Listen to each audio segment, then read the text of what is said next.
eyes were on US Vice President Kamala Harris as she took the stage to deliver the most significant speech of her career on the concluding day of the Democratic National Convention in Chicago.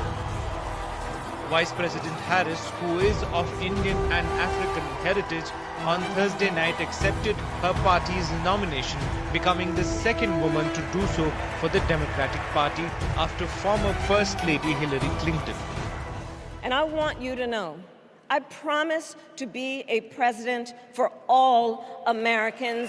You can always trust me to put country above party and self.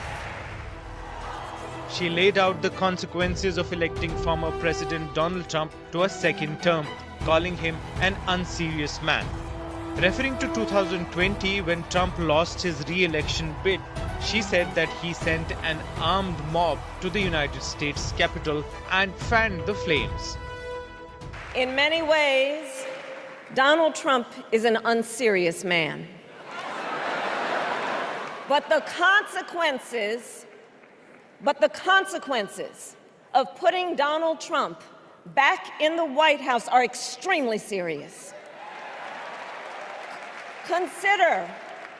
Consider not only the chaos and calamity when he was in office, but also the gravity of what has happened since he lost the last election. The Vice President promised to work for the middle class in bringing together workers, small businesses, and American companies if voted to power. Harris said she will create an opportunity economy where everyone has a chance to succeed. Harris pledged to proudly sign reproductive freedom and abortion right into law. The Democratic Party candidate promised to ensure that America would rule the world in space and artificial intelligence. Harris also spoke about standing strong with Ukraine and NATO allies and getting a ceasefire and hostage deal done to end the war in Gaza. Well, we trust women. We trust women.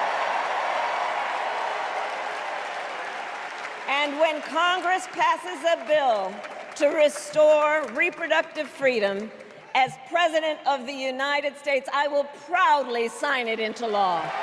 With respect to the war in Gaza, President Biden and I are working around the clock because now is the time to get a hostage deal and a ceasefire deal done. Harris remembered her mother Shyamala Gopalan and said that she misses her every day, especially when she is on the verge of breaking the highest glass ceiling of the United States. She said the November 5 election is the most important in America's history.